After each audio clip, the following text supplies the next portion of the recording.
This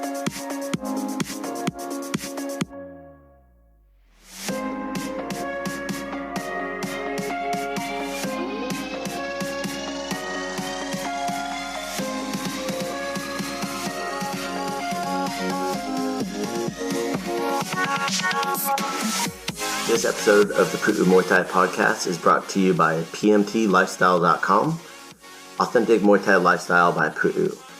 Definitely go check out the website at pmtlifestyle.com for some awesome lifestyle merchandise. That's for those of you out there either involved in Muay Thai, looking at getting involved in Muay Thai, and embrace a healthier lifestyle to live the life of a Nak Muay. Go check it out. Sawasdee Kap, welcome to this episode of the Pu'u Muay Thai podcast. Today is Wednesday, December 6th. All right, so we are in the last month of 2023 here at the Pu'u Muay Thai podcast. What a year it has been, right? There's a lot of things to celebrate here at Pu'u Muay Thai and around the Muay Thai world as well. I'm also live over on TikTok as well. Shout out to all the Pu'u Muay Thai TikTok followers, as well as the Muay Thai community Discord server. Have people from all over the world that find us either through TikTok, just from Spotify, Apple iTunes. They're scrolling through TikTok. So just want to give a shout out to all of you that have been following Pu'u Muay Thai. We've had insane guests this year. We've had Janet Todd. We've had Stamp Fairtex. We have Matt Lucas. Some great coaches and stuff like that too on the Pu'u Muay Thai podcast. A lot of guests that have been on here throughout the past year. So I'm really looking forward to 2024 as some great guests that are lined up. Kind of update on what I've been up to this past weekend. I worked the U.S. Muay Thai Open Tournament in Scottsdale, Arizona. They got a new venue. Shout out to Tiago, who's been on the podcast before, as one of the promoters for the U.S. Muay Thai Open. They now do esports, so they also have Super Smash Brothers, right? If you are an esports person, they have Super Smash Brothers at the U.S. Open. And they're also doing pickleball, all right? So pickleball is a great one to see a lot of growth in Muay Thai and this event that they're doing. They have a brand new venue in Scottsdale, Arizona. Earlier this year, they did it in Mesa the year before, and many years before that, it had been in the same place in Phoenix, nearby the airport. I will say this first, I much prefer this new venue. It's way nicer. It is perfect for families to come out to walk around. You don't have to fear for your safety being around Scottsdale where the hotel's at. It's at the Embassy Suites Resort. And Tiago was, last time he was on the podcast here, he was talking about how there was actually a secret, and that secret was the esports, all right? So having esports, they did a Super Smash Brothers tournament on top of the U.S. Muay Thai Open. There was also a professional Pro-Am fight card that sat on top of the event at the same venue. They had a great setup, so they had 2 rings set up, and what they did is they had like a false wall that pushed into the back. They had a full-size boxing ring set up back there for the Samurai Soul event. Fabiano Aoki, former heavyweight champion of the world in WBC Muay Thai from Brazil, but he's now based in Surprise, Arizona, which is here in the Phoenix Valley. Seeing him, now he's stepped up in the promotion. I've talked about it here before.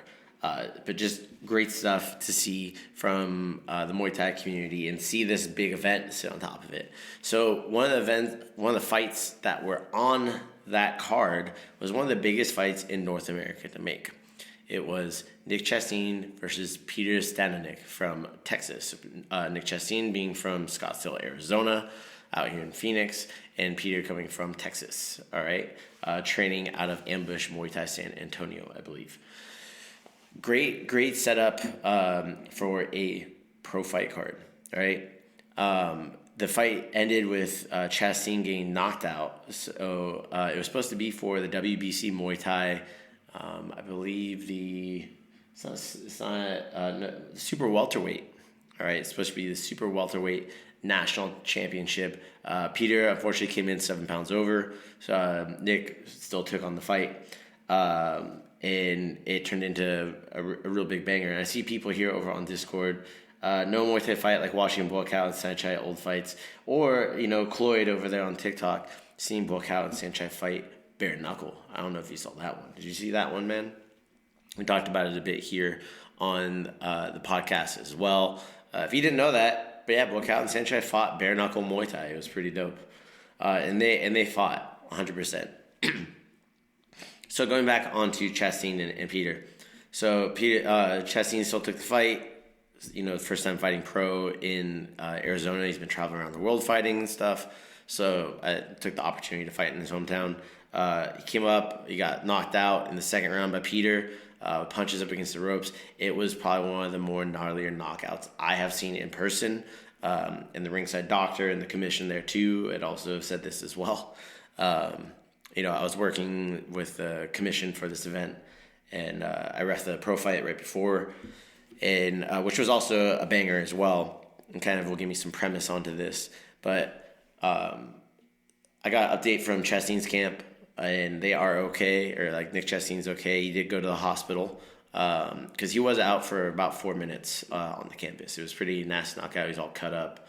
But he's recovering. He's got had a really bad concussion is what that comes down to. So you have to treat it. You can't see the injury over time, right? Because it's your brain. So they're monitoring him. He's back home and everything like that too. Shout out to the Chastain camp. Hope you guys heal up. And congratulations to Peter on a knockout performance. With that said, it was a great overall event. What's up? I saw the Discord notification. What's up, Sam Holden? Sam, I am definitely going to be out there in Colorado for that tournament. Just so you know, I'll see you out there, man. We got to get you on here. Going into, I was just talking about the fights this past weekend at the U.S. Muay Thai Open, where they had the Samurai Soul event as well. But like I said, that was the biggest fight to happen in North America for the men's division. So where the last one I worked at was probably the biggest women's fight, which was Charles C. Maida versus Tiara Brandt. That one was in Hammond, Indiana. Was traveling all over the place. And Sam, I see you said you saw the highlights of the USMTO. That's awesome, man. Yeah, there's a lot of good stuff that was going on. Our team had somebody. Of course, I recuse myself. I don't work with anybody at the tournament or anything like that. I'm always very careful about that stuff. Someone from the Pu'u Muay Thai team, Zachary Flores. Congratulations, Zachary, and Crew Ed, the chief instructor over at Pu'u Muay Thai in Ventura, for your knockout victory by knees, winning by knee knockout in the first round of your championship fight. So he fought twice. First round, got a unanimous decision win. Second fight, he got dropped. I think he was winning the first round, got dropped in the second. He came back, won the third with some knees to the body. So shout out to him, able to seal the deal, and shout out to Ventura City Council for giving him love, inviting him in to recognize his achievements and to recognize our academy's achievements over the past decade serving the city of Ventura. All right, so it's great to get some of that love from the local community. They're going out there and representing Ventura. We've been doing that for a decade now around the world. And it's something that means a lot to us. And we really do our best to represent well, no matter what capacity, ring official, coaching, fighter, whatever it may be. So going into that too, with the whole fight event and everything, one of the things I want to talk about is the difference between professional and amateur Muay Thai. All right, so particularly here in the United States and in general too, but I want to pre-frame this a little bit. Every state in the United States is regulated differently, right? Some states regulate amateur Muay Thai. What I mean by regulate is each state has what's called a boxing commission, all right? Not every state has one because there's not activity, whatever it may be. The boxing commission is the one that does rules and regulations that are in statute, like written down. You go to justia.com, like where you look up all the legalese stuff. They have Muay Thai rules for those states there, or they have boxing rules, right? Some of them only regulate boxing. They don't regulate Muay Thai, right? So you can almost get away with doing whatever you want in some of those states. All right, but the states that have the most activity are the ones that end up getting regulation because the state sees the opportunity to make some money. So they want to come in and start supporting and having that higher level of regulation, which ultimately is supposed to make the sport safer, right? So California, Arizona, Texas, New York, Philadelphia, or Pennsylvania, sorry. These other states that have more activity for Muay Thai, and now Hawaii as well. And I believe in Washington too for pro. Amateur, they do not regulate. So it depends on where you're at. So when I'm talking about this, you have to look up and do research for yourself on where you are at if you are in the United States. If you're in another country, like if you're in South America, Central America, chances are you are self-regulated. Self-regulated means you just have a sanctioning organization, right? Like WBC, like IFMA, like WMC, IKF, ISKA, WKA, these organizations, okay? But with Muay Thai here in the U.S., you have those same organizations, but they usually work alongside of or under a boxing commission. All right. So what that means is if the boxing commission has a law, right, it's in statute that counteracts the organization's rule, the law of the land always supersedes the law of the organization, or the bylaw, I guess you could say, because it's not a law, right, or the rules and regulations. So this is why you get different things that happen. For example, here in the state of Arizona, if an amateur fighter has a cut, the fight is over, no matter what. If it's cut and you're bleeding, they stop the fight because they believe that these fighters should, one, be getting paid. Two, insurance in the United States really sucks, right? Even though they have event insurance, the deductible on that. A deductible means that they have to pay this amount of money until they actually get insurance coverage. The deductible typically is around $800, $850, sometimes more, sometimes less, depending on the promotion and the state, what the minimum is. And that's considering if the promoter even got the insurance, right?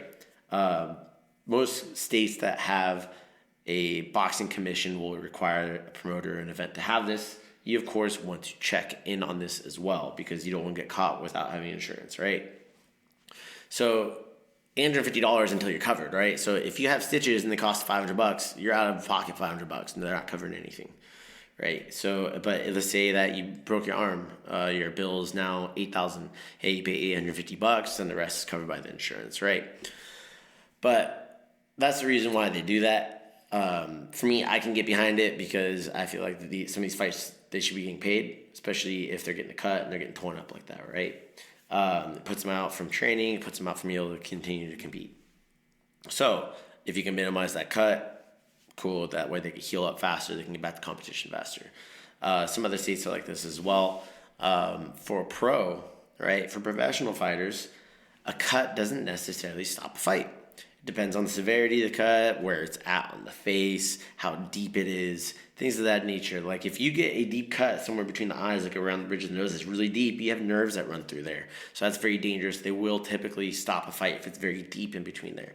Or if you get a big laceration above the eye and there's blood coming into the eye, they'll have that kind of thing stop the fight from happening, right? What will happen is the referee will call time, they bring them over to the doctor to look at them. All right, the referee makes that call when it's time for the doctor to come look at it. All right, so we all receive training in how to spot when a cut could be potentially bad. All right, just something for you guys to keep in mind. But of course, if a referee thinks that you've taken enough damage, they can just stop it too. All right, so professional and amateur, doesn't matter. The referee's there for your safety.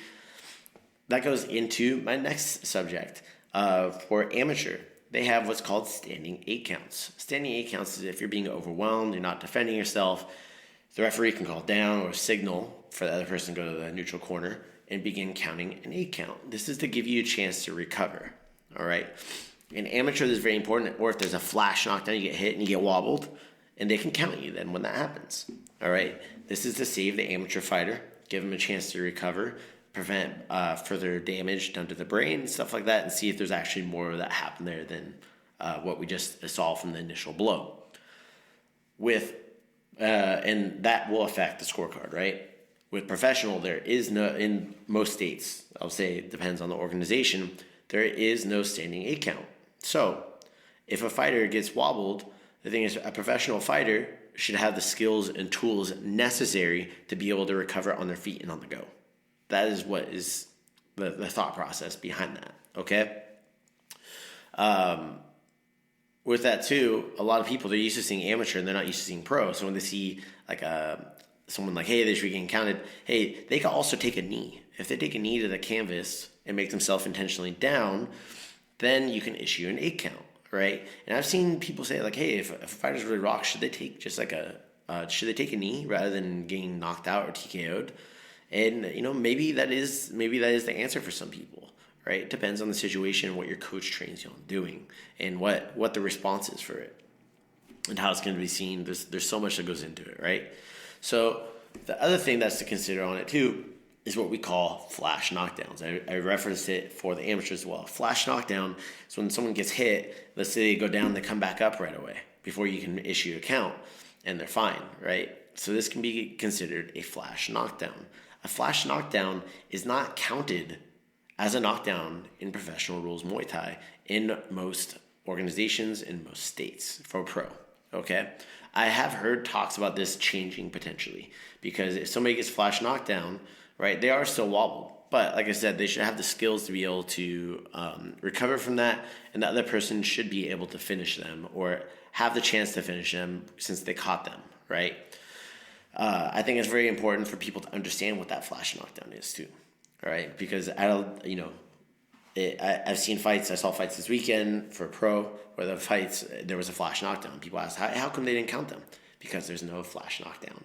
So whatever state you're going to, organization, tournament around the world, if you are a coach, if you are somebody who works as a coach, who's somebody who has your coach's ear, and they're traveling, ask them, hey, did you guys read the rules for the tournament? Because chances are they don't. And I see a lot of coaches that don't show up to the rules meetings as well as a referee, and they're the first ones to typically complain about some of the rules. But the rules are very important. I see flying dom, no elbows and knees allowed, right? So I'm assuming you're talking about amateur Muay Thai flying dom. So for amateur Muay Thai, that's the other thing in there. That is a great question. Amateur Muay Thai as well, they'll allow elbows with an elbow pad because they don't want them to get cut. And typically, in most places, for amateurs, they do not allow knees to the head. Unless it's like an A-class tournament or a place where it's allowed. They'll use elbow pads. 12 to 6 elbow is allowed in some states. In the state of Arizona, it is allowed. And I believe in the state of Texas, it is too. So it depends on where you're at. And I believe it's going to be legal in the state of New Mexico as well. All right. With knees to the face are illegal for amateur Muay Thai in most places, right? But if a fighter ducks his head down and bobs and weaves because they don't know about Muay Thai and they bob into a straight knee, that's on them, all right? Same thing, I've seen people when they get kneed, right? They're pulling for the knee and they're ducking their head out and their face hits the top of their thigh, of the other person's thigh. They're pulling down, the knee's hitting the chest and the thigh hits their face and their head pops back. It looks like very dramatic. Their head snaps back. And people see it, oh, they're being kneed in the face. No, they're not being kneed in the face. They got kneed in the chest, and they duck their head down to the person's thigh. All right? So not much different than getting kicked in the head at that point. All right? And that's something that is very important for people to understand when it comes into the elbows and stuff like that as well. Typically, there's like a class system. So like at the tournament we had this weekend, C class does not have elbows. So no elbow pad or anything like that. But you can elbow below the body. Yes, you can. All right. I see Bransom over on TikTok says, I have my first Thai match coming up in March. Any tips? I will say this. You want to go listen to an episode of the Poo Muay Thai podcast where I did a 3-part series where I read over my book for free for you called Preparing for Your First Muay Thai Fight. If you enjoy that podcast and you want to have the paperback, it is available direct, signed by me, through our website, shop.pmtlifestyle.com. You can go to the link right here on TikTok as well. It's also down in the show notes if you listen to this later. And if you're on YouTube, it's down in the description, okay? Preparing for your first Muay Thai fight. I released it in 2020 as a guide for everything to get prepared for your first fight, what you should expect mentally, physically, spiritually, right? And what your training should look like, what we do for our academy and for our students, and what to expect, your time expectations, your commitment level, all those things. All right, so Branson, I hope that answers your question on that. All right, totally free. I did a whole 3-part series on our podcast about that for you too. Okay, so go check that out. Getting back onto like some of the amateur stuff as well. The round intervals are different, so they're 2-minute rounds instead of 3-minute rounds. All right, The break in between rounds for professional, most professional for Muay Thai is 2-minute rounds. So like in the state of Arizona is 2-minute round. I believe I had to look in California, I believe it's only 1 minute. All right. Amateur is 1 minute break in between rounds. So, sorry. Dealing with the post-tournament cold and hangover, as we call it. Armand says, what do you think is the best way to get in shape for an upcoming fight? Armand, the best way to get in shape for an upcoming fight is to train. 100% listen to your coach. If you want more specifics on it, like I said, I did a whole podcast on this for you guys for free. I read my book for free for you guys on the Pu'u Muay Thai podcast. Link is in our show notes. It's completely free on Spotify, YouTube.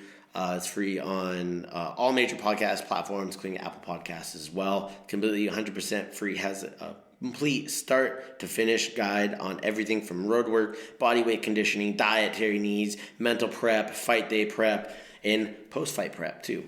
All right, so I highly suggest you go check that out. And if you're listening to this too, go check that out as well. Preparing for your first Muay Thai fight by me. So it's free on our podcast. All right. For the amateur stuff too, when it comes to the round intervals, typically three 2-minute rounds. Professional, typically 5 3-minute rounds, 2-minute break in between. You're starting to see more and more 3-minute rounds, 2-minute break in between, or a 1-minute break in between, depending on the organization. And the rules of the state that it's in, depending on the contract too. All right, so with that as well, there is another differentiation, is a pro gets paid to show up and fight. An amateur does not get paid to show up and fight. So some people do ticket commission. That is not you getting paid for your performance. You're literally selling tickets for an event, whether you fight or not. All right? So when you see those for people, they ask me, like, how much money do you get paid to fight as an amateur? The goose egg, you get $0 for your performance. All right? Sponsors, things like that, endorsements, those come with time. You have to market yourself. My friend Matt Lucas talked a lot about this, and our team has been working on this, hence why we have the podcast as well as a platform for people. And kind of thinking about this too for people, it's very important. And if you're interested in learning more about content media, I'm available for consulting for anybody that's out there. If you don't know, I run a consulting company called Real Quick Design Consulting as well. Flying Dog, you said you get no money as a pro too for a long time. I mean, you might be able to say that, but you do get something. If you fight pro, you get something. Now that something could be as small as $200, whereas like the state of California, to get your pro license is $1,200 minimum. All right, minimum. And then you'll see some fight purses will be like $450. So for anybody that's listening out there, you might say, hey, the math doesn't math right. You're losing money. Absolutely losing money. That doesn't even take into account the cost of your training, private lessons, dietary needs, travel, all that stuff too. You are 100% in the hole.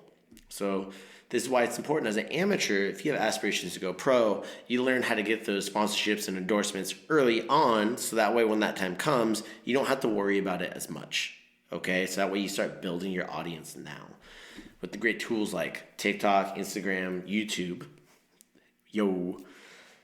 it makes it much easier for us to do that. Okay, so that's why I'm on here. I love sharing and talking with people. I used to kind of scoff at it, but now that I see like the power of it and how you can use it to spread a good message in the like authentic content, as opposed to shit content, right? I don't want to say shit content. No, not everybody's shit content. There's some great people. Gabriel Varga being one of them. Go check out Gabriel Varga's channel. Pro fighter, top level guy, has some great shit out there. But not everybody knows who Gabriel Varga is. But there's some of these other clowns that are out there that people follow, and they're not preaching the right stuff. And those used to be the people that I would get that content thrown in my face. Like, what about this, right? So I had to take it on myself to figure out how to get more content out there for you guys. Love Gabe Vargas is Flying Dom. You like Canada? Canada, man, some good fighters that come out of Canada, man. Canada Prime Minister, we can have a different conversation about that, but I'm going to save that for a different time. We can have a private convo about that. But I have a lot of friends up in Canada and stuff like that as well. We fought up there before. Great fight community, great martial arts community and stuff like that too. And I believe in Toronto, they just got Full Rules Muay Thai approved up there in that province. So in Ontario. So super good stuff up in Canada. Good for them. They've had great fighters. They've done great without it. So now they're going to have even better ones, right? But that's a little bit it for today, guys. Thank you so much for tuning in to the Pu'u Muay Thai podcast. As always, if you have questions, go to podcast.pu'umuaythai.com. Just click the button that says submit question. If you have a shout out, if you have a coach that has gone above and beyond for you, and you think they just need some love immortalized here on the Pu'u Muay Thai podcast, you can clip it, make it nice for them, and say, hey, coach, you should go listen to this episode. You can also do that as well, because coaches do not get enough love. All right? Again, that's podcast.pu'umuaythai.com. I'll see you guys soon. Sweaty Cop. All right, that's going to be it for today. Thank you so much for tuning in today to the Pu'u Muay Thai podcast. If you enjoy the content, go leave a review over on Apple Podcasts and on Spotify. Give us a rating. It means the world to us. Also, if you want to be a guest on the Pu'u Muay Thai podcast, or if you just want to shout out to your friend, go check us out at podcast.pu'umuaythai.com. You can submit to be able to be a guest on the podcast. You can submit what you want to talk about. Also, if you want to just give a shout out, there's a button for that too. So what do you cop?